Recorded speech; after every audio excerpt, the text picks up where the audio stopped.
इतिहास के पन्नों में दर्ज महाराणा प्रताप का एक बेहद ही शक्तिशाली कथन इस पूरी लड़ाई का निचोड़ है। तो चलिए आज इतिहास के एक बेहद ही दिलचस्प पन्ने को पलटते हैं। इस ऐतिहासिक विश्लेषण में हम एक ऐसे टकराव को समझने की कोशिश करेंगे जहां एक तरफ थी अथाह ताकत और दूसरी तरफ कभी न टूटने वाला फौलादी दृढ़ संकल्प। सच में ये समझना बहुत ही रोमांचक है कि जब सत्ता और उसूलों की सीधी टक्कर होती है तो असल में क्या परिणाम निकलते हैं। एक पल के लिए विचार किया जाए, जब पूरी की पूरी धरती किसी के सामने नतमस्तक हो रही हो, झुक रही हो, तब भला एक अकेला राजा कैसे अपना सीना ताने खड़ा रह सकता है ना कमाल का सवाल। यही वो सवाल है जो इस पूरे ऐतिहासिक घटनाक्रम की बुनियाद और इसकी गंभीरता को तुरंत साफ कर देता है। दांव पर बहुत कुछ लगा हुआ था और ये परिदृश्य सोचने पर मजबूर करता है कि आखिर वो कौन सी ताकत होती है जो इतने भारी दबाव के बावजूद किसी इंसान को एकदम अडिग रखती है। और इस कहानी की गहराई को समझने के लिए सबसे पहले अकबर के साम्राज्य के विस्तार और उसके पूर्ण शासन की महत्वाकांक्षा को देखना होगा। उस दौर के माहौल और एक फैलते हुए साम्राज्य के स्केल को समझना बहुत जरूरी है, क्योंकि यही पृष्ठभूमि आगे की घटनाओं का असली महत्व समझाती है। मुगल सम्राट अकबर की महत्वाकांक्षा कोई छोटी मोटी नहीं थी और वे सिर्फ कुछ इलाकों तक सीमित नहीं रहना चाहते थे।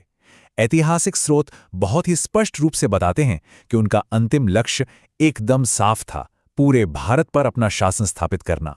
इस महत्वाकांक्षा के पैमाने का अंदाजा लगाना ही हैरान कर देता है।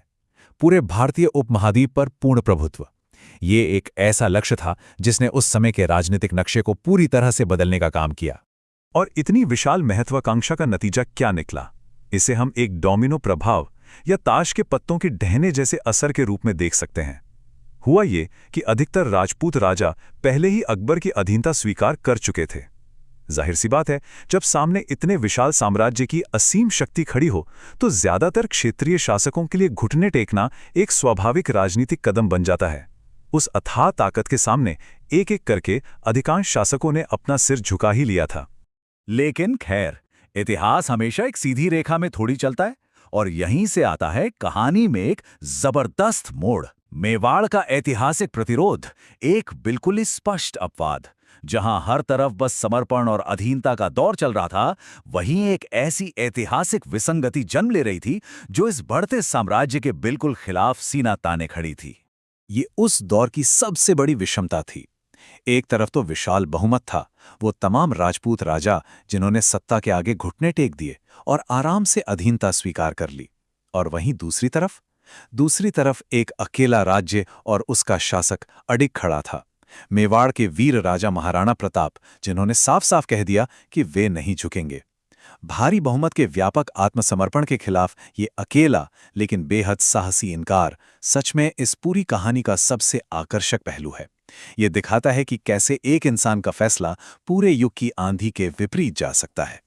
इस अकेले प्रतिरोध की जड़ में था महाराणा प्रताप का स्वाभिमान, एक ऐसा अटूट सिद्धांत जो किसी भी विशाल सेना से कहीं ज्यादा ताकतवर था। ये समझना बहुत आवश्यक है कि ये केवल कोई राजनीतिक लड़ाई नहीं थी, ये सीधे तौर पर एक चरित्र और विचारधारा की लड़ाई थी। इतिहास के पन्नों में दर्ज महाराणा प्रताप का एक बेहद ही शक्तिशाली कथन इस पूरी लड़ाई का निचोड़ है। राजपूत सिर कटा सकता है लेकिन कभी झुक नहीं सकता। इन चंद शब्दों की गहराई को अगर समझा जाए तो पता चलता है कि इनमें कितना अकल्पनीय संकल्प छिपा है। ये सिर्फ एक वाक्य नहीं है, बल्कि पूरा का पूरा एक जीवन दर्शन है। आत्मसमर्पण के बदले मृत्यु को स्वीकार करने की ये भावना उनके फौलादी सिद्धांतों का सबसे बड़ा प्रमाण है। उनके लिए अपना स्वाभिमान सचमुच प्राणों से भी बढ़कर था। और इसी वजह से एक बहुत ही गहरा कूटनीतिक गतिरोध पैदा हो गया।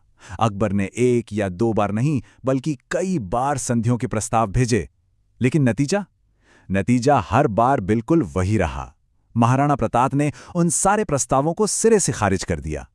संधियों के जरिए आत्मसमर्पण कराने की अकबर की वो सारी कूटनीतिक चालें धरी की धरी रह गईं, क्योंकि प्रताप किसी भी कीमत पर, किसी भी शर्त पर अपने स्वाभिमान से रत्ती भर भी समझौता करने को तैयार नहीं थे। अब ये मसला सिर्फ राजनीति का या अपनी रियासत बचाने का रही नहीं गया था। ये एक बिल्कुल ही निर्णायक मोड़ था, जहां राजनीतिक समझौतों और सहूलियत से ऊपर पूर्ण स्वाभिमान को प्राथमिकता दी गई। ऐतिहासिक स्रोत हमें साफ तौर पर दिखाते हैं कि जिस वक्त सत्ता, साम्राज्य और कूटनीति की सारी हवाएं एक दिशा में बह रही थी, उस वक्त उन्होंने जानबूझकर पूरी दृढ़ता के साथ एक दूसरा और बहुत ही मुश्किल रास्ता चुना। अपने उसूलों को कूटनीति के ऊपर रखने का ये वाकई एक बेमिसाल उदाहरण है। तो अंत में ये एक बहुत ही गहरा सवाल हमारे सामने आता है। जब कोई असीम सत्ता के ऊपर सर्वोच्च स्वाभिमान को चुनता है तो उसकी विरासत क्या होती है? ये सिर्फ अतीत की कोई घटना भर नहीं है। ये चरम दृढ़ संकल्प की कीमत और उसके कभी ना मिटने वाले असर के बारे में सोचने पर मजबूर कर देती है। ये अदम्य साहस हमें आज भी क्या सिखाता है?